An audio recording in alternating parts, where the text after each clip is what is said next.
Hey, just a quick disclaimer, if it looks like I'm struggling with making this video, it's because I am. The video is kinda dark and quite personal, so just please don't judge me if you see me looking at my notes. Yeah, that's it. Love you. Hey, my name is Sky and I really appreciate you clicking on this video. I thought about making this video for so long, but I didn't because I guess it really just wasn't the right time. But since I'm here, I've decided to film this and it directly touches my life, so me telling this experience might help someone who went through something similar.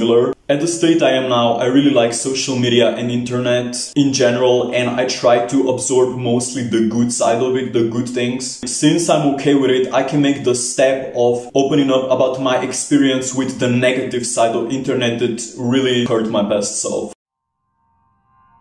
So in primary school, I didn't have social media, I barely owned a phone. People would make fun of me because of that, besides every other thing about me. Most of the time, I was just existing in silence because I was uncomfortable 24/7. But somehow I got even more attention from people. There's that. But primary itself was a big enough burden for me, and not experiencing the teenage cringe of social media is quite of a blessing. But then I got into secondary school, this is a whole another world, new problems, new people, new stress, which is to expect. And since everything nowadays functions through technology and internet, especially making connections, me creating social media was inevitable. So many people pressured me to do this, so I did, but I don't blame them because I made the decision. But it would be really hard not to, because when you're a teenager, other teenagers won't act like you exist unless you have social media. And I know this because no one actually talked to me until I created social media accounts, which is kind of stupid because I still had a phone with a phone number that you could text to, but anyways. Then I created social media and this brought up many cringy interactions between me and people from the past. I don't know why people added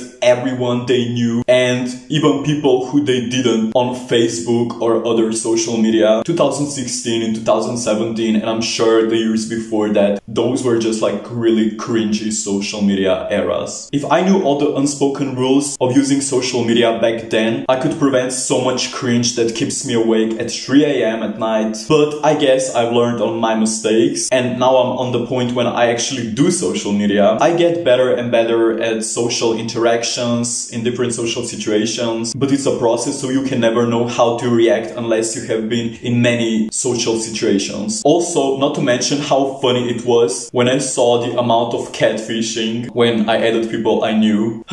That was quite funny.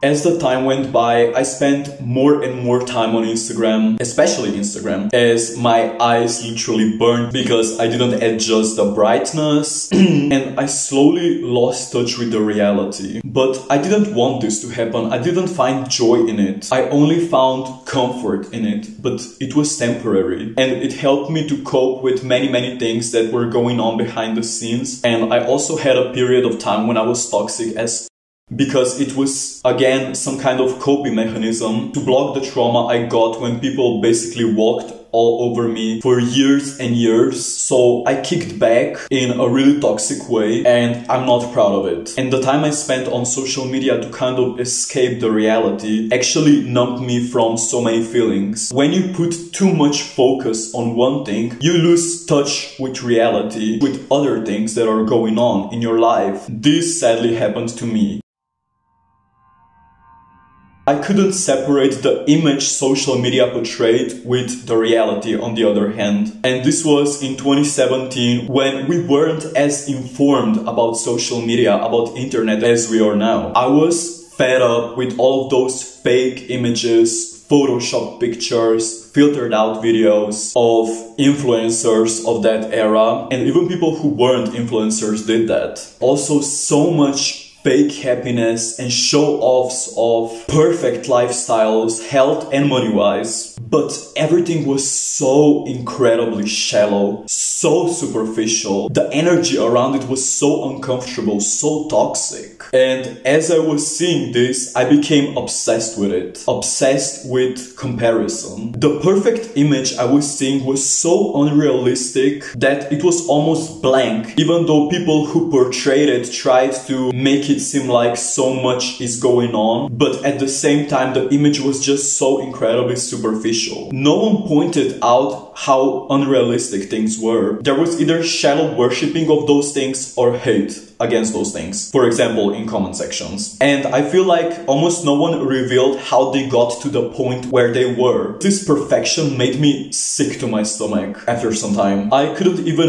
look at someone's face without analyzing it completely, thinking about if it's pretty or if it's ugly. And when I say that I was obsessed with it, I really mean it. The perfection on social media that my eyes absorbed was so extreme that I couldn't get anywhere without seeing people and constantly just thinking about how they look. It got to the point when I went to family gatherings and I was just watching me and my family and my relatives, and I was just thinking, oh my god, we're all so ugly in comparison with people on social media. And I didn't mean it in a mean way, in an evil way, but my mind and my side, my spiritual side got so toxic. It was fucking insane. Because I was so fed up with those unrealistic images. When in reality, no one I saw in real life looked like people on the internet. No one. Ever, never. But even though I was in this extremely toxic mindset and space, I didn't leave it, I didn't change, because I was still kind of seeking comfort in it. But the weird part of it, I wasn't comparing myself to them. I didn't even care about my own appearance or superficial life, because I was living other people's lives while watching them. I could not kick myself in the ass and be productive, go for a walk, reconnect with God, work on myself, improving as a person, and find friends that would actually be my type of people, my type of energy, that weren't just people I hang out with because I just see them every day in school. Like, you know what I mean? Just because I'm forced to be around them. Instead of that, I was just watching other people live, fake live, and losing all of my energy due to that. I didn't want to be them. I didn't think about how much is going on in their lives and what kind of work are they doing to be in the position they are in. I didn't think about how I could improve my life. It felt like I didn't even exist anymore. But as soon as I returned back into my reality, I couldn't be in it for too long because there was just too much shit to process, and at that time I wasn't ready for that. I was only 15 years old. Also, do you remember threads on Instagram that everything was goals, and that basically every toxic human trait was romanticized and presented as goofy? I finished first year of secondary school and the summer was coming. I was so happy that I had more time for myself, that I didn't have to deal with people in school anymore. But we still sent each other snaps and watch each other's Instagram stories. Like, what was that? Just another way to watch someone else's life while you rot in your own boredom. And my big mistake was that I used that time to seek comfort in those things even more. I was rewatching many old shows, one after another, and it was insane how much time I spent on doing that. But I really have to mention that I didn't do any of those things in the past years. I barely even used the computer or listened to the music. So internet and things really seemed more exciting than they actually were. It was okay at first, but after that, my energy levels were so low. I couldn't get out of the bed. I was constantly eating, and I had no real life social interactions. My room was an absolute mess. It was disgusting. I wasn't diagnosed, but I believe that I had extreme social anxiety, because when you're afraid of social interactions to the point you don't leave the house at all for months, I think this is a pretty big evidence that something is really wrong. And keep in mind that this was just one of things that were actually going on. I was also dealing with this anxiety in the past, but not as much as in the period I'm describing right now. But at the moment, I'm doing amazing and I'm really grateful for it. Summer was over and my past self, completely trapped in this internet and social media reality, was completely lost. And going back to school while forgetting the purpose of your existence is kinda insane. insane. I forgot how to human. But little did I know that I was actually entering even darker, deeper place that I could never imagine a human spirit or human mind can go through. So this whole internet escape wasn't an option for me anymore. But this chapter doesn't have anything to do with the problematic internet use, so let's skip this part and focus on celebrity idolization. After some time, I finally got control over who I was, and I got more and more in touch with the outside world. So I just tried to seek comfort in doing things, being productive, going for walks, focusing on school, studying, grades, whatever, and it has really helped me. But I also started to draw more, and I can't say I was amazing at it, but I did see some improvement. And the thing was, I drew mostly celebrities. Again, it kind of became an unhealthy experience. Now, those celebrities that I draw are just faces to me, but back then I was constantly comparing to them. But it was not just a comparison, it was actually seeking validation from them. I was always hoping that they would see my posts and that they would like it and comment, and a lot of times it actually happened. But why would this have to be a condition to make my work more valuable, you know what I mean? And I was also seeking that clean energy they had, you know. I only saw the romanticized version of those celebrities and I was just comparing that glow. I wanted to have that, but I didn't realize that I'm giving away from myself at that point. There was a person in my life that was idolizing celebrities, constantly talking about them and compared their life and their looks to them. And this also had a huge influence on me as well, because I spent so much time with that person. But I'm not going to lie that at that time we were great friends and we had an amazing time. So please don't feel like they were responsible for my shit, because they dealt with even more self-image issues that I have in my entire life. So even though I don't hang out with them anymore, I really hope that they are in a better place. But they also made a comment about my feature that really had this negative taste in it, and they highlighted people that didn't have this flawed feature, and it really put me in the place that I started obsessing over that thing, to the point I developed body dysmorphia. And no, none of that was diagnosed, but I believe it was actually body dysmorphia. I felt like everyone is so pretty and that I'm just so ugly and so disproportionate, that my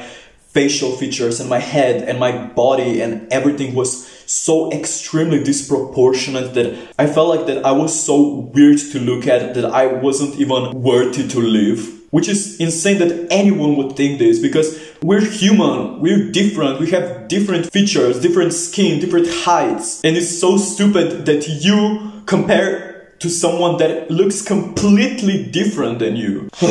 And I also had really bad acne that just didn't go away, so that was another issue. And that comparison of my behind the scenes to other people's highlights really made me feel like shit. Drawing celebrities and seeing that perfection constantly in front of my eyes didn't help. I don't want to seem like a victim in this whole video, but I feel like sharing this story because someone might have dealt or even now is still dealing with similar issues, and if you're one of them, you might feel some kind of comfort in me telling this story. But I don't want to seem like a victim here because I know I overcame that. And also talking about my problems and past problems kind of helped me to cope.